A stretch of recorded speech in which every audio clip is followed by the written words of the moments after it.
안녕하세요. 사연을 시작하기에 앞서 구독과 좋아요 부탁드려요. 감사합니다. 사연 시작해 볼게요. 결혼한 지 벌써 8년이 되었어요. 아내와 저는 맞벌이 부부로 평범하지만 행복한 일상을 보내고 있었죠. 형도 결혼해서 아이 둘과 함께 살고 있고 어머니는 아버지가 돌아가신 후 혼자 살고 계셨어요.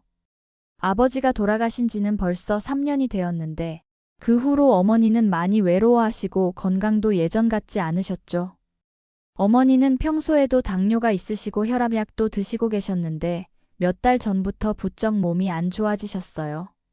무릎도 아프시고 소화도 안 되신다며 자주 병원을 드나드셨죠. 저도 형도 걱정이 많았어요. 특히 혼자 사시니까 갑자기 쓰러지시면 어쩌나 하는 불안감이 늘 있었거든요. 그런데 정작 구체적으로 어머니를 모시는 문제에 대해서는 저희 형제도 며느리들도 서로 눈치만 보고 있었어요. 누가 먼저 이야기를 꺼내기가 부담스러웠던 거죠. 형수는 평소에도 어머니와 그리 친하지 않았고 제 아내도 시어머니와의 관계가 그저 그런 정도였거든요. 어머니 생신이 다가왔을 때 저희는 좋은 한정식집을 예약했어요. 어머니도 오랜만에 온 가족이 모이는 자리라며 좋아하셨죠. 평소보다 옷도 정성스럽게 차려입으시고 머리도 단정하게 손질하고 오셨어요. 식당 룸은 아늑했고 음식도 정갈하게 잘 나왔어요. 처음에는 분위기가 좋았어요. 어머니도 웃으시며 손자들 이야기도 하시고 저희 부부 사는 이야기도 물어보셨죠. 그런데 어머니가 최근에 병원에 자주 다니신다는 이야기가 나오면서 분위기가 조금씩 달라지기 시작했어요. 요즘 무릎이 너무 아프구나. 계단 오르내리기도 힘들고. 어머니가 한숨을 쉬시며 말씀하시자 저와 형은 걱정스러운 표정을 지었어요. 병원에서 뭐라고 하셨어요? 제가 물어보자 어머니는 고개를 저으셨어요. 나이가 나이인데 뭘 어떻게 하겠니? 그냥 약 먹고 조심하라고만 하더구나. 그때 형이 조심스럽게 말을 꺼냈어요. 어머니 혼자 계시기 힘드실 텐데. 형의 말이 채 끝나기도 전에 형수가 젓가락을 내려놓으며 말했어요. 어휴, 우리는 애들이 예민해서 어머님 못 모셔요. 특히 큰애가 환경 바뀌는 걸 정말 싫어하거든요. 형수의 말에 제 아내도 당황한 표정을 지으며 얼른 말을 이었어요. 저희도 맞벌이고 남는 방이 없어서. 그러자 형수가 제 아내를 쳐다보며 시큰둥한 표정으로 말했어요. 방이야 만들면 되지, 동서. 그거 다 핑계야. 제 아내는 얼굴이 빨갛게 달아오르며 목소리를 높였어요. 형님, 무슨 말을 그렇게 하세요? 어머님은 장남이 모셔야 하는 거 아닌가? 요즘 누가 장남이라고 부모님을 모셔. 동서는 말을 이상하게 하네. 두 며느리의 목소리가 점점 커지기 시작했어요. 저와 형은 당황해서 그만하라고 말렸지만 이미 둘 다 흥분한 상태였어요. 어머니는 점점 얼굴이 굳어지시며 아무 말씀도 하지 않으셨어요. 생신 자리에서 며느리들이 자신을 두고 이런 말다툼을 벌이는 것을 보시며 얼마나 마음이 아프셨을까요? 잠깐만 화장실 좀 다녀올게. 어머니가 조용히 일어나시며 룸을 나가셨어요. 그 순간 저는 어머니의 뒷모습이 평소보다 더 작아 보였어요. 어머니가 나가시자마자 형수와 제 아내는 더욱 격렬하게 말다툼을 시작했어요. 동서, 정말 그런 식으로 나올 거야? 어머님 생신 자리에서? 형님이야말로 왜 이렇게 나오세요? 누가 모신다는 이야기도 안 나왔는데 저희한테 떠넘기려 하신 거잖아요. 그러니까 이런 건 확실하게 해둬야지. 우리는 진짜 여건이 안 된다니까. 우리도 마찬가지예요. 말다툼은 점점 격해졌고 급기야 형수가 제 아내의 머리채를 잡는 상황까지 벌어졌어요. 제 아내도 지지 않고 형수의 머리카락을 잡으며 소리쳤어요. 저와 형은 급히 둘을 말리려고 했지만 이미 걷잡을 수 없는 상황이 되어버렸어요. 바로 그때 문이 열리며 어머니가 들어오셨어요. 며느리 둘이 서로 머리채를 잡고 있는 모습을 보신 어머니의 얼굴은 창백해졌어요. 어머니는 떨리는 입술로 조용히 말씀하셨어요. 며느리들아, 내가 이야기 좀 하마. 갑작스러운 어머니의 말에 형수와 제 아내는 서로를 놓고 어머니를 쳐다봤어요. 룸 안이 순식간에 조용해졌어요. 어머니는 의자에 앉으시며 차분하지만 단호한 목소리로 말씀하셨어요. 내가 언제 너희한테 아쉬운 소리 한 적 있니? 나 너희들한테 얹혀 살 생각 없다.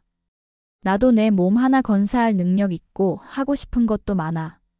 그런데 너희들 하는 꼴 보니까 내가 분해서 안 되겠구나. 어머니의 목소리는 점점 단단해졌어요. 너희가 내 아들들과 사는 한 나는 내가 가진 거 1원 한 푼도 내 자식들한테도 안 줄 거다. 내가 죽어도 한 푼도 못 받을 줄 알아. 그 말씀을 마치시고 어머니는 가방을 들고 문을 쾅 닫고 나가셨어요. 룸 안은 정적이 흘렀어요.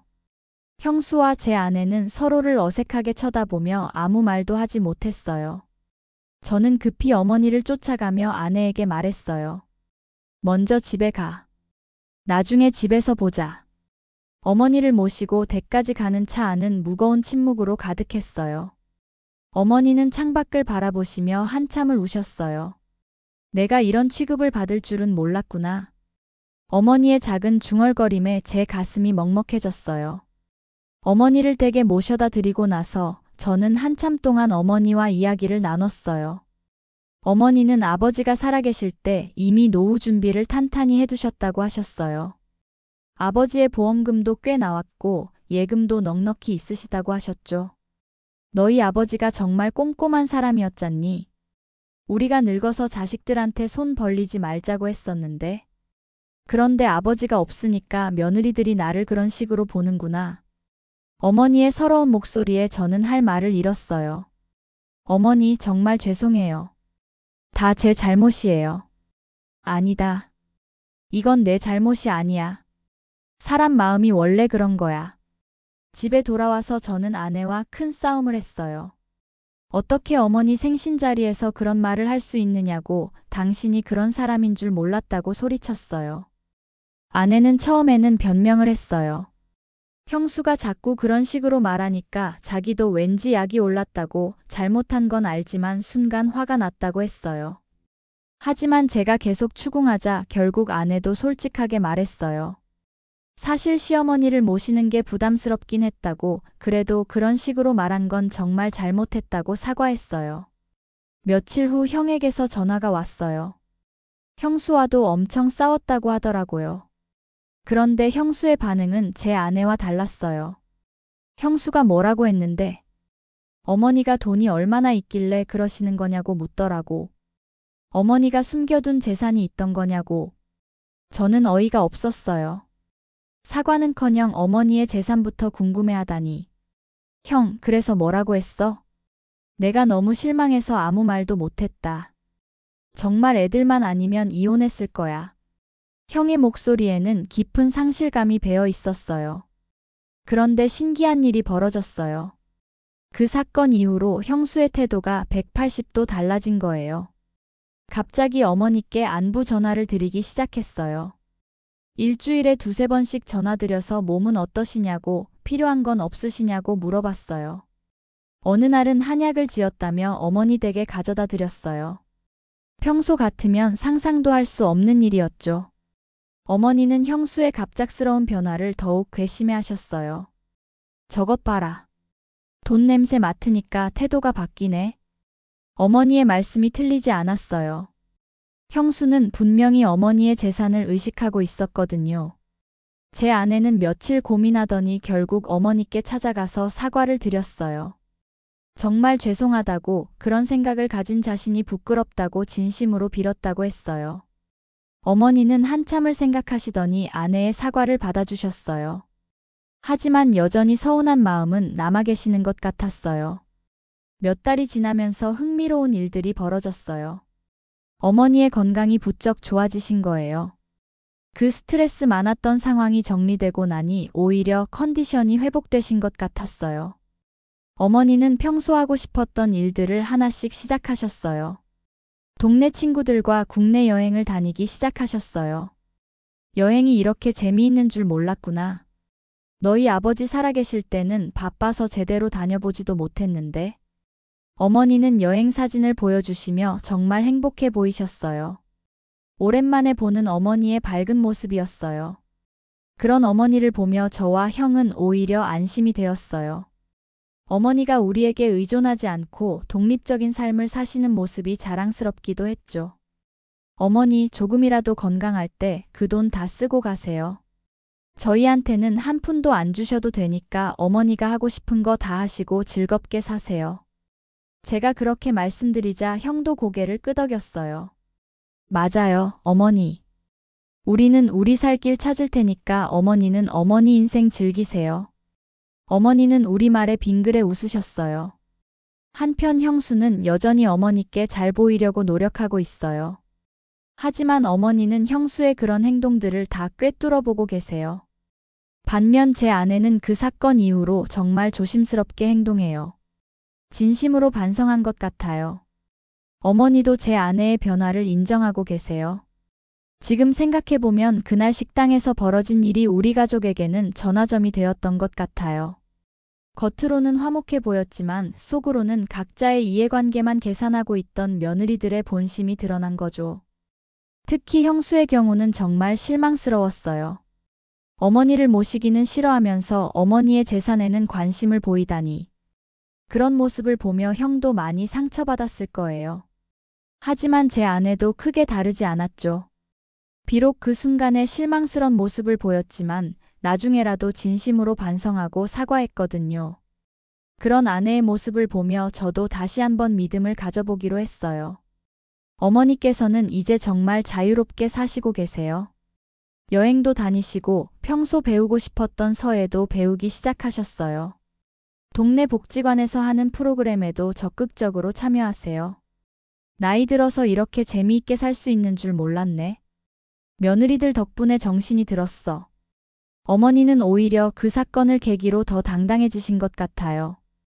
자식들에게 의존하지 않고 독립적으로 살 수 있다는 자신감도 생기신 것 같고요. 요즘 가끔 어머니와 함께 식사를 할 때면 그날 식당에서의 일이 떠올라요. 만약 어머니가 그때 그런 말씀을 하지 않으셨다면 어떻게 되었을까 하는 생각이 들죠. 아마 저희 형제는 계속 어머니 모시는 문제로 고민했을 거고 며느리들은 서로 눈치만 보며 미루고 있었을 거예요. 그리고 결국 누군가는 마지못해 어머니를 모시게 되었겠지만 그 과정에서 가족들 사이에 큰 상처가 남았을 거예요. 하지만 어머니의 그 한마디가 모든 걸 바꿔놓았어요.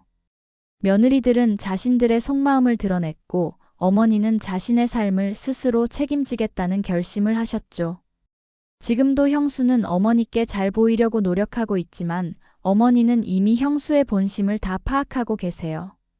그래서 형수의 친절함을 받긴 하지만 크게 감동하지는 않으시는 것 같아요.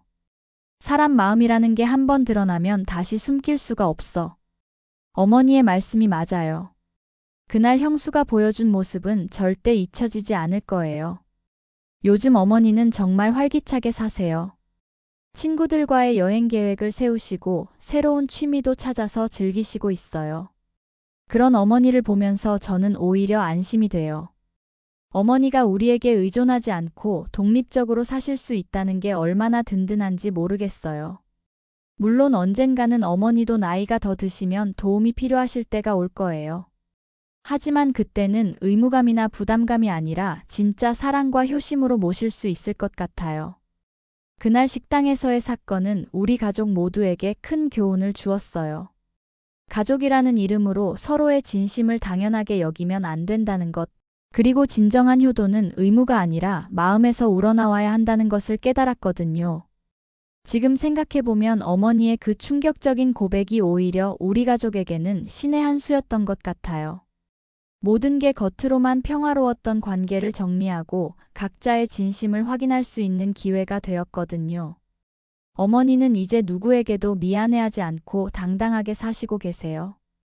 그리고 저희 형제도 어머니에 대한 걱정보다는 어머니의 행복을 먼저 생각하게 되었어요. 이게 진정한 가족 관계가 아닐까 싶어요. 제 긴 이야기를 끝까지 들어주셔서 감사합니다. 구독과 좋아요, 알림 설정까지 잊지 마세요.